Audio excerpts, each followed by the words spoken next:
무극담노 종신기 천마편 제22화 만리 고독행 염상 천하대전의 서막 5. 소금은 권력이여. 소금을 만들어내는 염전이나 염사는 매우 큰 절대 권력과도 같았다. 초에 소금에 대한 판권은 전량 두 가문에서 책임을 지고 있었는데 천하 5대세가 중 백리세가와 남궁세가였다. 그러나 두 가문이 5대5로 소금을 관리했던 것이 아니라 백리세가는 염전에서 육화를 담당하며 염전에 관한 권세가 남궁가보다 우위에 있었다. 또한 사실 백리세가는 염산이라는 곳을 여러 곳 동시다발로 개발하고 있었는데 이를 아는 인물은 세가에서도 극비로 다루고 있어서 소수만이 아는 백리세가의 비밀로 유지되었다. 하지만 어디 세상에 극비가 있는가? 발 없는 말이 천리 가는 것이 소문이라지 않나. 전국치룡은 서로 간자를 파견하여 다른 나라의 극비나 대외비를 캐내려 고도의 첩보전도 전개하고 있었다. 아주 우연히 초 백리세가의 소금 광산에 대한 소식이 연해 모용가에 흘러들어갔고 백리세가 용봉지회로 양봉의미의 계를 진행하려 하였다. 그렇다면 양봉의미의 계는 무엇란 말인가? 내실의 아침 식사는 끝이 나고 단 세 사람이 앉아서 차를 마시고 있었다. 바로 모용가주 모용태, 그의 장남 모용정, 그리고 단목무였다. 아들, 양봉의미의 계를 전개할 때 반드시 차도살인지계도 있어야 한다. 자칫 일이 잘못되면 우리가 모두 책임질 수 없지. 그래야 이곳 조에도 출구 전략을 세울 수 있겠지. 차도살인지계. 모용태의 말에 단목무는 고개를 잠시 내리고 눈동자가 심하게 흔들렸다. 차도살인지계라니 이곳 백리세가는 나의 처가가 되는 현장이 아니란 말인가? 단목무의 두 눈은 깊은 불신에 눈이 되었다.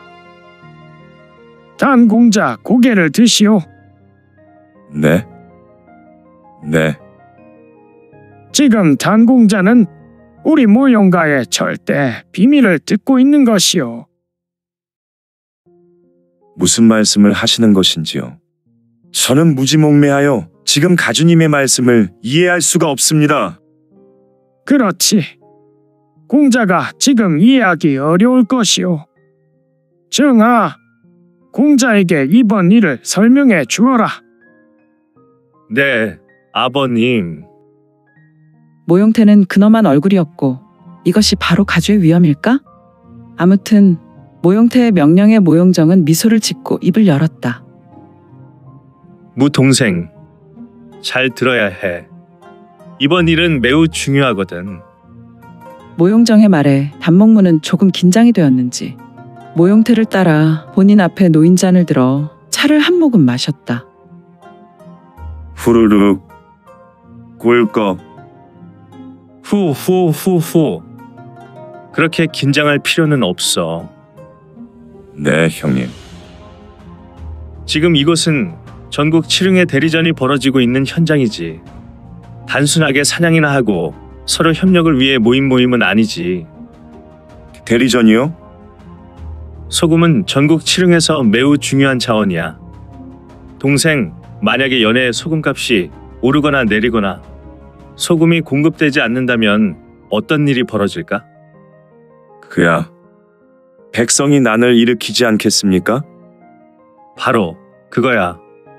소금은 매우 중요하지. 특히 우리 같은 나라에서는 더욱 간절한 중요 품목이야. 소금이 매우 중요한 것은 저도 잘 알고 있습니다. 그런데 양봉의미의 계는 무엇입니까? 저는 백리세가에서 벌어지는 용봉지회가 저의 혼례에 대한 매파 행사로 여기고 있었습니다. 그리고 이는 정 형님께서 제게 이곳까지 동행하자고 하시며 말씀하신 내용이고요. 모용정은 내실의 천장을 본 후 고개를 내리고 잘 들어, 동생. 사실 이 용봉지회는 전국 칠흥의 각축장이야. 누가 이곳에서 기회를 잡느냐, 잡히느냐의 문제지. 이곳에서 선기를 잡는 세가가 전국 칠흥의 수장이 될 수도 있지. 허허허. 단목문은 나라를 위한 자리라는 말과 모용세가와 반열을 나란히 하는 세가들의 각축장이라는 설명에 그의 두 눈에서 얘기가 흘러나왔다. 기오지세라, 내가 호랑이 등에 올라타고 달리는 건 아닌지. 사람들은 눈을 보면 그 사람의 마음을 어느 정도 알 수 있지. 지금 단목 동생의 눈빛처럼 우리의 행사는 매우 중요하고 한 나라의 운명도 이곳에서 달라질 수 있어. 모용정의 말에 아버지 모용태는 두 눈을 감고 있었지만 아들의 말을 들으며 입꼬리가 올라갔다. 모용정의 말은 계속 이어졌다. 우리는 그 역사의 문을 열려고 수십 년 계획을 오늘 저녁에 전개할 거야. 바로 오늘. 아, 단목문은 모용정의 말을 들으며 자신도 모르게 감탄이 튀어나왔다. 양봉우미의 개는 바로 백리세가 세가주의 암살이야. 그리고 백리세가의 세가 위축되고 그들을 다른 세가에 기댈 수밖에 없도록 하는 것이지. 또한 세가주의 암살 후에 백리세가가 혼란의 틈에 백리가연과 단목 동생의 혼례를 추진하고 말이야. 네, 양봉우미의 개는 복선이 깔린 모형가의 계획이군요. 그렇지. 그러나 단순히 두 가지 목적을 가진 것이 아니라네.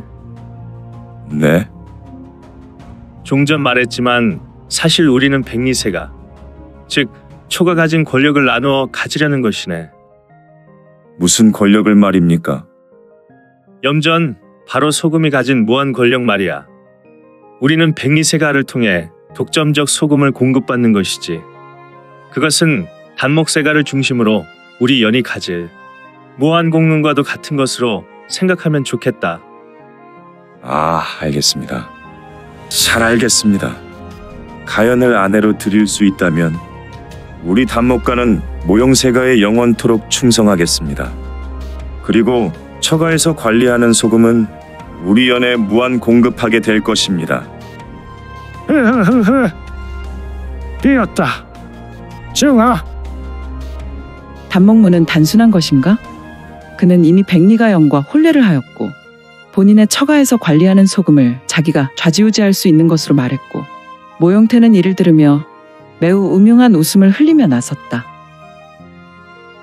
단목 공자는 확실히 준비되었고 그러면 이 용봉지회를 백리중년의 장례식으로 만들면 될 것 같으니 백리강연 쪽에는 이미 이야기하였나? 그는 우리 가문과 연대에 사활을 걸었습니다. 어라? 강연이라면 백리가주의 이복동생이 아닌가? 그는 백리가의 서열에서 백리가주의 아들 밑으로 알고 있는데. 모용태의 말에 단목문은 속으로 강연에 대해 생각했는데 이 강연이라는 인물은 사실 가주 위에서 완전히 밀려나 회계에서 가문의 염전을 관리하는 자로 한 세월 보내고 있었던 인물이었다. 회계는 장사에서 동으로 일해 동안 쉬지 않고 말로 달려야 나오는 바닷가 도시였고 백리세가 주요 거점이 있는 초의 중요한 도시였다. 회계에도 백리세가의 전력 3분의 1이 주둔하여 가문의 2인자가 전통적으로 상주하며 그곳을 책임지고 있었다. 강연은 자신의 이복형에 대한 부분, 과거 가정사에 불만이 많았으며 또한 가주 위에 대한 야심이 가득한 인물이었다. 원래부터 아군이 적군을 상대할 때 언제나 약한 고리를 집요하게 파고들어 끊어내는 것이 목의 기본이 된다. 지금 모용가는 양봉우미의 계를 세우며 백리가 내외에 많은 것을 준비했다. 백리강연은 자신의 이복형을 향해 가주 위를 찬탈하고자 야심을 품은 인물이었고 이를 모용가에서 알게 되어 이번 모계의 한 축으로 준비한 것이다. 그래, 강연도 준비되었고 차도살인지계는? 물론 이번 계획의 가장 중요한 역할에 우리 가문을 대신해서 중연히 삼도천을 건너게 할 인물은 꿀꺽. 단목문은 긴장이 되었는지 마른 침을 삼켰다. 단목 공자, 나만은 강한 심장을 가져야 하오. 목마르거든 차를 한 모금 마시면 도움이 될 것이오. 아, 단목문은 본인 앞에 있는 찻잔을 들어 한 모금 마셨다. 꿀꺽. 모용태는 미소를 짓고 단목물을 보다가 다시 모용정을 보았다. 이에 모용정은 판멸화 상관정량, 구주의 11천 3사 중 판사인 상관정량이 백리세가의 멱을 딸 겁니다. 흐흐흐흐. 남궁세가가 아니라 상관세가가 나선다. 물론입니다. 백리세가주의 죽음의 사람들은 남궁세가를 지목하게 됩니다. 하지만 추후 상관세가의 정량 가주가 범인으로 밝혀지겠지만 이는 이미 정량은 위 대량으로 돌아간 다음에 밝혀지겠지요. 그렇다면 백리세가는 군사를 일으키게 되고 위와 초는 거양에서 대결하겠지만 알겠구나. 적당한 때에 남궁가가 나서서 초국왕에게 간언하여 전쟁을 멈추게 할 것이니 역시 아버님께서는 제 계획을 한 수 앞서 파악하십니다. 정아, 좋구나. 우리 모용가는 뒤에서 축배를 들면 되니 말이다. 그러나 중현을 잡는 것에 절대로 정량만 나서면 안 되는구나. 중현은 네, 일단 상관정량은 판멸하로 그의 산파는 당문의 만천하오와 비견될 만큼 파멸의 꽃을 뿌려대는 신기를 발휘하지만 그는 산판으로 백리세가주의 목을 노리지 않습니다. 그의 정멸수는 남궁가의 참마수와 매우 유사하므로 그의 손으로 백리세가주를 죽일 것입니다. 그리고 그가 정멸수를 펼치지 전까지 우리 세가의 신왕, 저광, 법왕이 나서서 백리세가주를 몰아붙일 것입니다. 그리고 남궁가의 절대지검도 합류할 것입니다. 21명의 절대자 중에 5이나 동원되는 것인가? 뭐 그렇다면 백리세가주는 반드시 삼도천을 건너게 될 것이군. 흐흐흐흐. 정아, 다른 가주들에게 기별하여 오늘은 늦게 일어났으니 오늘 사냥하는 것이 아니라 내일 사냥대회를 하도록 하자꾸나. 그리고 오늘 우리는 미리 사냥터로 가서 각종 준비를 하는 것이 좋겠다. 내일은 사냥하기 정말 좋은 날이 될 것이다. 백리가주를 말이다. 흐흐흐흐흐. 모용세가주 모용태는 짙은 미소와 함께 두 눈에서 강력한 안광이 터져나왔다. 오. 구주 21천은 이 땅에 사는 21명의 초인들로 그들은 우열을 가리기 힘들지만 하나의 변수만 있다면 능히 상대의 목을 차지할 수 있는 절대 초인의 능력이 있었으니 초인들 하나하나가 이미 절대지력 그 자체였다.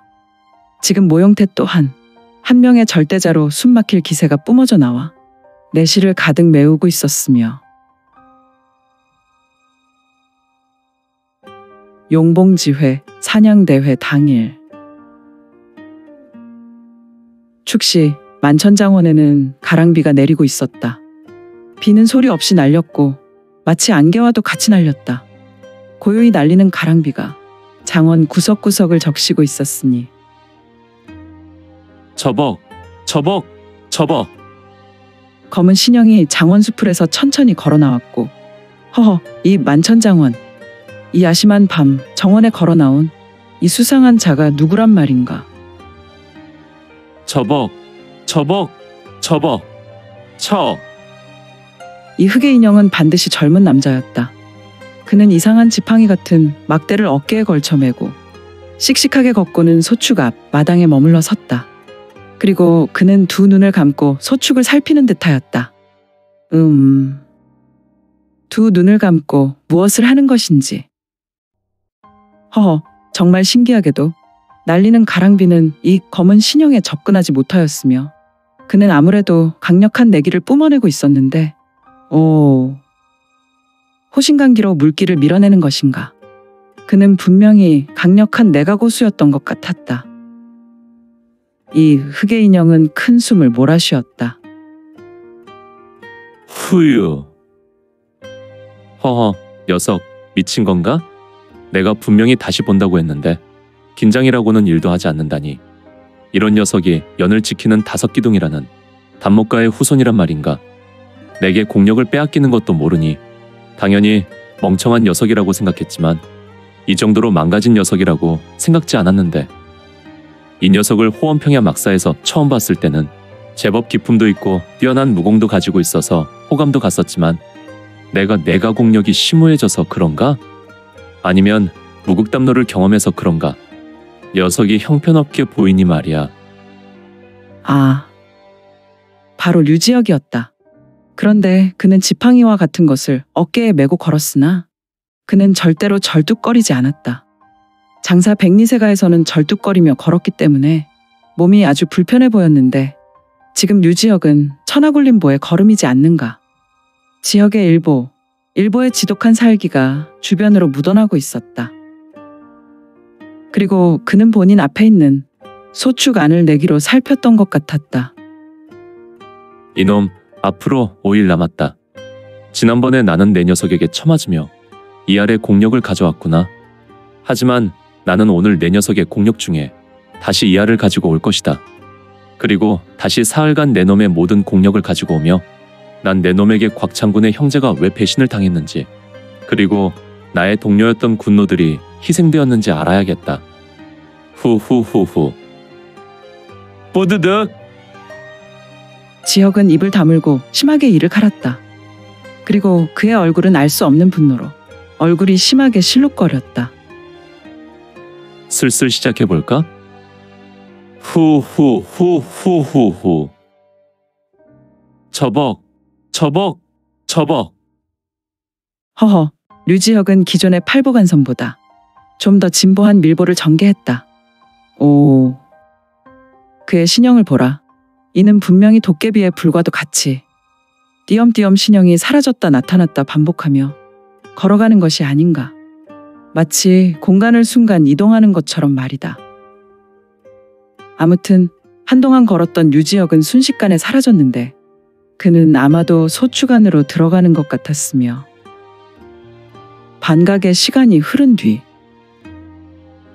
스스스스스스스스스.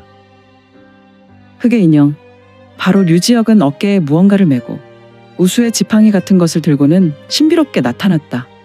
허허, 그의 어깨에 메인 것은 사람의 형상이었고 그는 축 늘어진 모습으로 보건대 자는 것인지 기절한 것인지 분명한 모습으로 파악되지 않았다.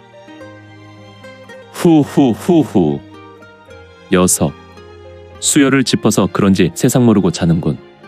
어디로 가는 것이 좋을까? 그래, 오늘 미리 알아보니 만천장원에도 연무장이 있었는데 그것으로 가면 좋을 것 같다. 녀석과 박투를 하려면 다소 소음이 나도 다른 사람에게 방해받지 않을 것이니 말이야. 저벅. 스스스스스스스스스. 역시 류지혁은 팔보간섬의 선보와 밀보를 섞어서 걸어나갔고 그는 순식간에 사라져버렸다. 그리고 다시 백리세가 여름 별장 만천장원의 지하 연무장에 류지혁은 호련히 나타났다. 그곳은 다소 어두웠지만 곳곳 벽면에 횃불이 걸려 있었고 연무장 천장에는 야광주가 박혀 있어서 그렇게 어둡지는 않았다. 스스스스스스스스. 툭. 철퍼더. 피피피피피피피. 피우 웅. 파파파파파파파파. 파. 류지혁은 좌수 손가락을 이용하여 지풍을 쏘아냈고 쓰러져 있었던 인물의 혈도를 두드렸고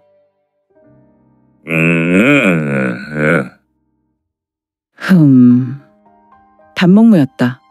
그는 깊은 잠을 잤는지 바닥에 엎어진 모습에서 두 눈은 시뻘건 모습으로 뜨게 되었다. 그리고 그는 매우 어리둥절한 모습으로 고개를 들어 좌우로 둘러보았다. 일어나라. 어리둥절한 모습의 단목무는 낮은 신음을 내었고 류지혁은 이런 단목무를 보며 말했다. 스르르르르르. 단목무는 일어났지만 양반다리하고 자리에 앉았다. 그리고 그는 두 손을 들어 본인의 눈을 비볐다. 정신 차려라. 단목무는 류지혁의 말에 잠시 무시하고 계속해서 본인의 눈을 비볐고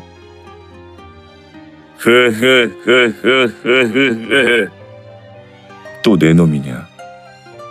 지금 류지혁은 본인의 얼굴을 알아볼 수 없도록 얼굴에 면사를 하였는데 단목무는 아무래도 지난날 지혁과 조우하며 기억한 목소리로 상대를 알아본 것 같았으며 오늘은 또 무슨 볼일이냐? 예, 버르장머리 없는 도깨비야. 단목무는 조금 야비한 목소리로 말했다. 아무래도 상대를 무시하고 멸시하는 듯 보였으니 내 놈은 얘를 갖춰라. 그래도 이곳까지 내 놈을 모셨으니 말이다. 훗, 미친놈. 예, 연애대 단목가 장손의 단잠을 깨웠으면 예의가 아니라 심판을 받아야지. 단목무는 류지혁의 말에 심기가 불편했나 보다.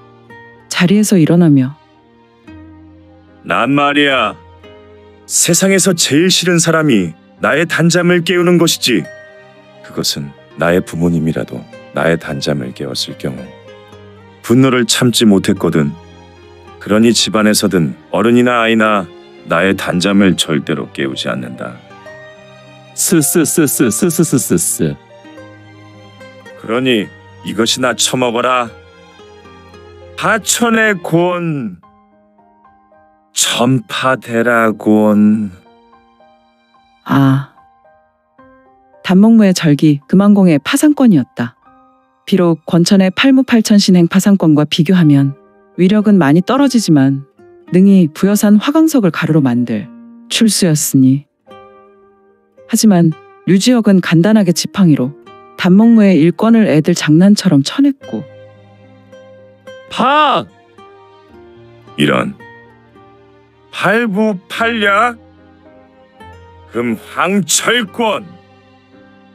단목무는 실패한 일권에 이어서 팔보간섬의 선보를 밟으며 두 번째 권을 내지른다. 휙킥? 휙킥?